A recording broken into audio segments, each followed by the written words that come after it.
प्रश्न करें। किसी भी तरह अपनी इंद्रियों को छूट ना दे, किसी भी तरह मोबाइल आदि का संग ना करे। मोबाइल रखते हो पास? मोबाइल नहीं, लैपटॉप है। हाँ, लैपटॉप में भी वो क्षमता है जो मोबाइल में है, होती है वही तो क्षमता होती है, सर्च किया जा सकता है पूरा वही है। हाँ, तो उससे बचना। आजकल तो मतलब गलत गलत बातें मित्रों से की जा सकती हैं, गलत गलत दृश्य देखे जा सकते हैं। अगर इनसे बचोगे यंत्रों से तो प्रगट में बचने की वृत्तियां तो हम संभाल सकते हैं, लेकिन एकांत में यंत्रों से गंदगी अंदर लाने में बड़ी सुविधा रहती है। क्योंकि प्रगट में तो जैसे चार बच्चे भी देखते हैं ऐसा, और एकांत कमरे में बैठ करके मान लो हम कह दिया हम पढ़ाई पढ़ रहे हैं, उसके बाद गंदी बातें सर्च करके देखने में मन को रुचि होती है। इस अवस्था में गंदी गंदी बातें, इसके लिए उत्साह होता है, संसारिकता की जानने की विशेष एक जिज्ञासा होती है। तो ये तो आपके ऊपर कृपा है कि आप अध्यात्म के जिज्ञासु बन रहे हो। तो ये बातें लैपटॉप से ना आने पाए, गंदे संग ना होने पाए, और धीरे धीरे जितना बन सके नाम जप करो, और कभी कभी 10-20 मिनट सत्संग सुन लिया करो, और अपनी पढ़ाई को भजन मानो। जिस क्लास की पढ़ाई पढ़ रहे हो उसे ही भजन मानकर खूब तन्मयता पूर्वक उसको पढ़ो। खाली समय में राधा राधा जप लिया करो, ठीक है।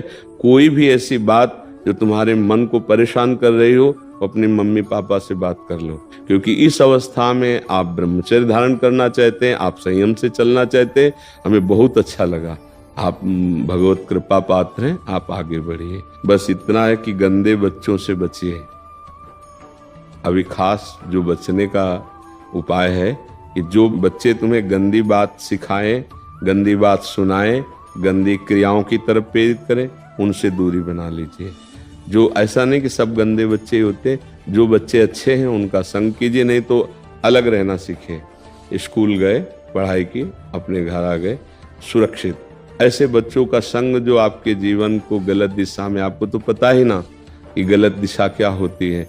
जैसे आप कहते हैं मुझे जलन होती, फिर बाद में जब ये बहुत अच्छे अंतःकरण का लक्षण है जिसमें जलन होती है, गंदी स्फुरणा, गंदी बात या गंदी चेष्टा के बाद, वो तो बहुत अच्छा अंतःकरण होता है। अभी पवित्र हो तुम बच्चा, अभी संभाल लोगे, ठीक है। गुरुदेव, जब भी काम वृत्ति आती है तो फिर ज्यादातर मेरा मन उसमें तन्मय हो जाता है। कभी रेर होता है कि जिससे मैं निकल पाऊँ नाम जप के प्रभाव से, वरना जब भी तन्मय होता है सुख बुद्धि होने के कारण वो नाम जप भी छूट जाता है। तो यार तुम कितने अच्छे बच्चे हो। इस अवस्था में मतलब युद्ध करने की भावना जाना काम से, बहुत कोई पूर्व जन्म का तुम्हारा तप रहा है, भजन रहा है, जो तुम्हारे ऐसे विचार हैं, उस समय बच्चा बचा जाता है एकदम हटा के, मन में नहीं जपा जाता। राधा राधा राधा राधा राधा राधा राधा राधा राधा राधा राधा, उसको बिल्कुल चैन मत ले रहे तो 2-4 मिनट में खत्म हो जाएगा। जैसे तन्मयता बढ़ रही है, उसके जो काम और मन का संयोग है वो 1 सेकंड के कम हिस्से में हो जाता है। बोलने में काम शब्द में समय लगा, उसको मन में अटैक करने में और मन का उसमें तन्मय हो जाने में समय नहीं लगता। तो अपने लोग जब असावधान होते हैं तो मन तन्मय होता है, तो हम उसमें तन्मय होते हैं मन में, तो ये लगता है काब मेरे में आ गया।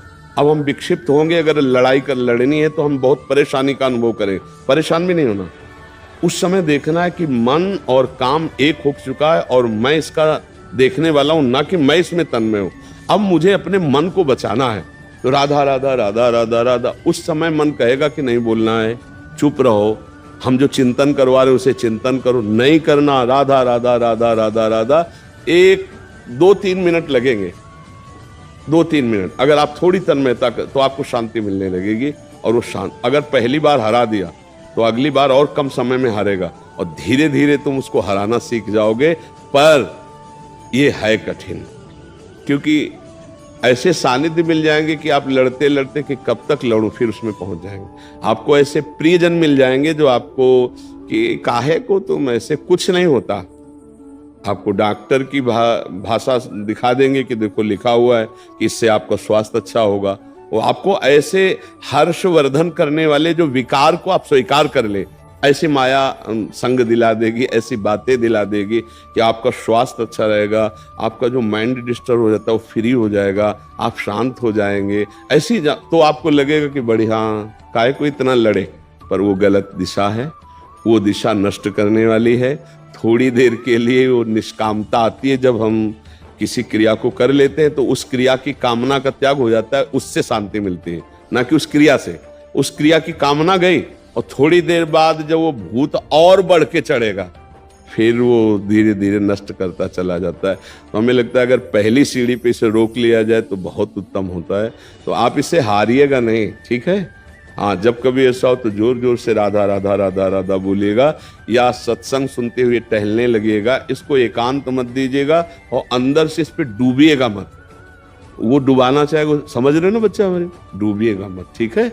गुरुदेव, वैसे तो अभी आपने बताया वो कर लूंगा, पर पूर्व में कई बार नेत्रों का ब्रह्मचर्यहीन हुआ, मतलब नेत्रों। इससे कोई बात नहीं, एक बार दृष्टि कहीं चली जाए तो उसको ऐसे कर। एक बार नहीं, वो लैपटॉप पे मैंने। हाँ देखो, वही दोस्त कह रहे हैं, वो तो बाहरी से बचत हो जाएगी लेकिन उससे बड़ी हानि हो जाएगी। तो ये चीज, अच्छा उसमें क्या है कि एक बच्चे ने हमें बताया कि उसमें ऐसे भी बातचीत की जा सकती है, अब उसको आए वीडियो चैट आदि से। हाँ हाँ हाँ, तो आपको ऐसे गंदे बच्चे मिल जाएंगे, ऐसे गंदे संग मिल जाएंगे जो आपको बिल्कुल वर्तमान, मान लो आप अकेले कमरे में बैठे हो तो आपको जैसे आपके ही कमरे में बैठा हो, आपसे बातचीत कर रहा हो, ऐसा हमको बच्चे ने बताया कि इससे ज्यादा हम लोग नष्ट हो रहे हैं। कि जैसे उत्तेजना बढ़ाने वाले जो फ्रेंड हैं, मित्र हैं, ऐसे बातचीत, ऐसी क्रियाएं, मतलब वर्तमान में ऐसे दृश्य, ऐसा दर्शन, तो इससे बचना चाहिए। तो हमें लगता है कि देखो वही बात, कमजोरी आ गई ना। अगर आप इसको सपोर्ट नहीं करेंगे तो इतना परेशान नहीं कर सकता, ध्यान रखना। अगर आप परेशान है तो कहीं ना कहीं सपोर्ट मिल रहा है उसको, कोई है आपसे जो ऐसा कराने के लिए विवश कर रहा है। अब वो चाहे कोई दृश्य हो या कोई मित्र हो या कोई बात हो, कोई ना कोई, अगर सपोर्ट इसका ना हो तो फिर इस पर विजय प्राप्त है। इसीलिए इसके सपोर्ट को काटना चाहिए। तो लैपटॉप तो बहुत है, फिर मोबाइल और लैपटॉप तो बहुत ही खतरनाक, क्योंकि अब अच्छा मम्मी हम जा रहे हैं कमरे में अपने, हमें डिस्टर्ब मत करना, अब हम पढ़ाई करने, वो तो समझ रही पढ़ाई और आप कुछ और कर रहे हो, तो फिर नहीं रह पाओगे। इसलिए आप खुद सावधान रहिएगा, ठीक है।